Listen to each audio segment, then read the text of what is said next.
ನಮಸ್ಕಾರ, ನೆಕ್ಸ್ಟ್ ನ್ಯೂಸ್ಗೆ ಸ್ವಾಗತ. ನಾನು ಪ್ರೀತಿಕಾ ಬಂಗೇರ.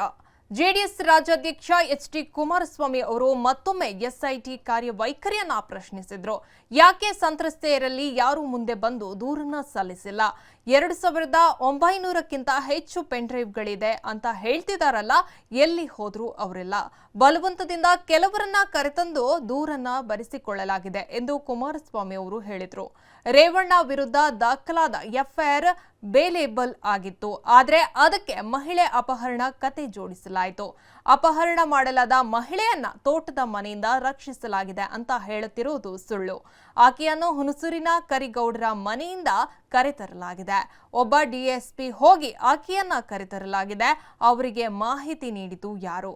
ಆಕೆಯ ಕುಟುಂಬದ 12 ಜನರನ್ನ ಕರೆತಂದು ಕುಮಾರ ಕೃಪದಲ್ಲಿಟ್ಟು ಅತಿಥಿ ಸತ್ಕಾರ ಒದಗಿಸಲಾಗಿರುವುದು ಯಾಕೆ ಅಂತ ಕುಮಾರಸ್ವಾಮಿ ಅವರು ಹೇಳಿದ್ದಾರೆ.